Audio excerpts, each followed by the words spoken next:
The front page of the Times today. Starmer demands help for hostages in unsellable flats. Now, we care very much about this here at LBC. Sir Keir Starmer will throw his weight behind a Times campaign on unsafe housing. He's going to use a parliamentary debate to demand help for those who face huge bills for unsaleable properties. He's going to force a vote calling on the government to end the plight of 700,000 people trapped in dangerous homes and 3 million who cannot sell flats because of decades of shoddy construction, exposed by the 2017 Grenfell fire. One of the points about this is that the cladding was legal at the time and was recommended and following guidelines, some of this cladding that was up there. The problems often are lying, it seems to me, in the interpretation of the law and these EWS forms, and it is blooming complicated and people are completely stuck in the middle. Paul Afshar is a campaigner with End Our Cladding Scandal. It's an organisation representing people still living with potentially flammable cladding. Paul, hello there. Hi, Andrew. Good morning. It's really good to speak with you. You've thrown yourself into something here, very, very important indeed. If you could just put the argument into your own words to explain to the audience what we're talking about here. Absolutely. So let me use myself as a case study, Andrew. I bought my flat, which I'm in currently, several years ago. It was actually before the Grenfell Tower, and as you say, as rules around cladding were perhaps a little ambiguous.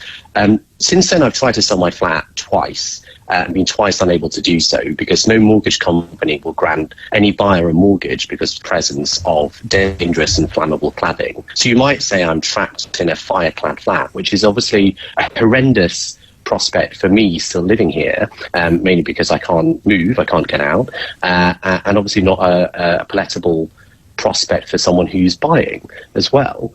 And the challenge we have is that it costs tens of thousands, sometimes hundreds of thousands of pounds for the cladding to be removed from the entire building, because it's not just individual flats you're talking about an entire building of 30 or 40 units.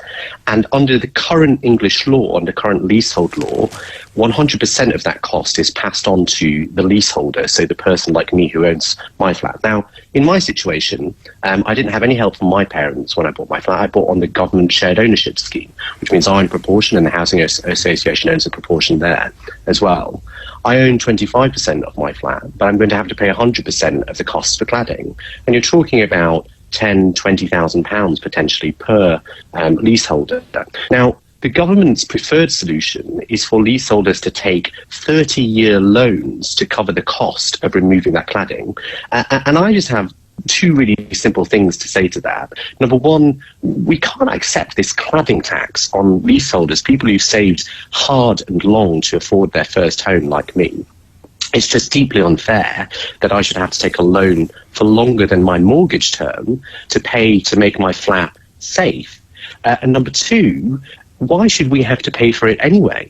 It's not my fault. It's not our fault as leaseholders that this problem exists, that people are also having to pay thousands upon thousands each month for waking watch patrols to make sure that their flat isn't on fire. No. And how high up are you? Because the rules are supposed to change, and a lot of it is to do with the interpretation of rules around these EWS forms making your place unsellable, aren't they? Just if you could explain that briefly to people. I've not done a good job with that. Absolutely. So the regulations stipulate that buildings above 18 metres should have this particular type of survey. Now, my building is not 18 metres. I'm actually on the ground floor as well. It's 4 stories, so 18 metres is roughly about 10 stories. And the reason for 18 metres is it's as high as a fire engine's ladder can go. So, it's obvious why the government has chosen that. There are two problems there. One is that most mortgage companies are demanding an EWS1 survey, which is a particular specialist survey to see if the cladding is flammable and needs to be removed. So they're demanding that survey on all types of flats, including mine. Now, I'm on the ground floor in a building much less than 18 metres. Yeah. Paul, do you know what? I have to leave it there. I hope we've shone a little bit of a light onto this problem, and we're not going to take our eye off it. I know you're not as well, and I do understand your angst and many of your arguments as well. I'm completely at one with you on this. I'm sure many people will be. Much appreciate your time. Paul Afshar, campaigner with End Our Cladding Scandal. It's an organisation representing people still living with potentially flammable cladding.